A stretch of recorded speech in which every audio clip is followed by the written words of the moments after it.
Jangan scroll dulu. Ada tawaran menarik untuk korang. E-bike 3 roda ni sekarang RM61 je sebulan. Boleh terus bawa balik. Promosi ni khas untuk walk-in saja.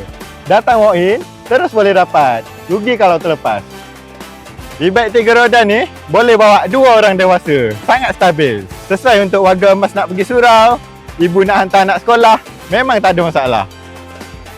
Depan ada lampu LED, nak bawa waktu malam pun terang dan selamat. Ada fungsi reverse, nak parking, nak keluar tempat sempit pun senang.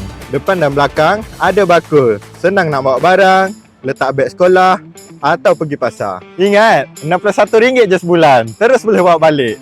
Promosi ni untuk walk-in je tau. AZ E-Bike juga terkenal dengan servis terbaik. Waranti sehingga 5 tahun. Kita ada 8 cawangan di seluruh Malaysia dan sokongan mesra pelanggan. So, tunggu apa lagi? Jom datang ke AZ E-Bike sekarang.